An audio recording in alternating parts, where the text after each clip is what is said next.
Vakar vyriausybė priėmė sprendimą dėl arbitražinio teismo ir dėl 29 milijonų litų, siūlydama Ukmergės savivaldybei perimti šias problemas.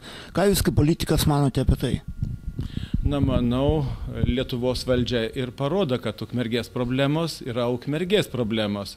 Jeigu norime, kaip sakant, rodyti, kad savivaldybė galioja, savivalda galioja, tai ir spręskite savo problemas patys.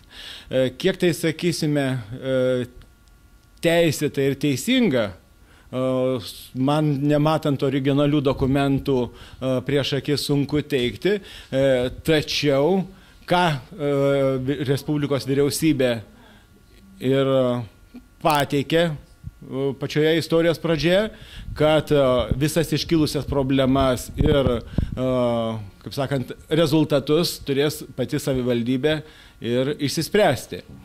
Na, šitie 29 milijonai buvo pateikti Lietuvos Respublikos vyriausybei. Jeigu ji, sakysim, manau, kad įstatymų žino ir siūlo savivaldybei pačiai spręsti, tai turbūt turi ir atitinkamus pagrindus taip pateikti.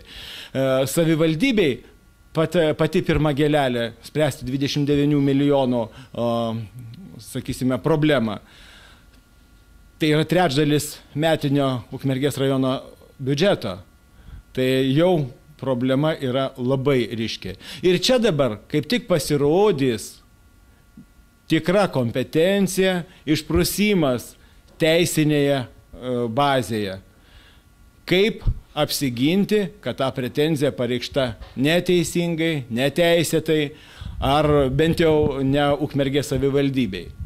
Na, pirmieji tokie įspūdžiai.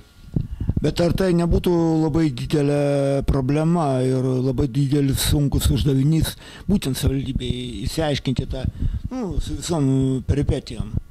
Savaime aišku, kažkaip tai galvojasi, žiūrint visą tą kelią, nuo praktiškai praeitų metų, kaip jau prasidėjo kalba apie tai, kad sutartį reiktų nutraukti ir praėjus metams, kai ta sutartis iš vienos pusės lik ir nutraukta, bet teismai dar neįvykę ir nepripažinę, o pasiekmes jautė piliečiai ir dar jaučia Ukmergės rajono gyventojai. Ir nežinia, kada tai bus ir jokio aiškumo dar nėra, tai panašu, kad ir šita problema ji yra pakankamai sunki ir galbūt net ne pagal pečius, taip tvarkingai ją išspręsti ir apginti Ukmergės rajono, sakysim, interesus.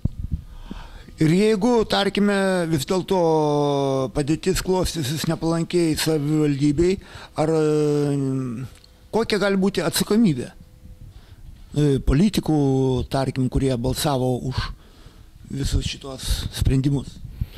Kaip be būtų gaila, bet deklaruojama, kad savivaldybės taryba priėmė sprendimą. Nėra personalinės atsakomybės. Ir tokiu būdu šitas sprendimas ir visos tos pasiekmės iš vienos pusės gula ant visos tarybos, ant viso Ukmergės rajono gyventojų pečių ir atsakingų už sukeltą tokią netvarką ir sumaištį lyg ir nėra. Visa esmė asmeniškai atsakingo niekada dabar ir negali teikti, kas. Tai yra be asmenis, taryba priėmė sprendimą. Tai taip išeina, kad niekas ir negalėtų, ta prasme galima daryti, ką nori, bet atsakomybės nebus. Deja, taip yra.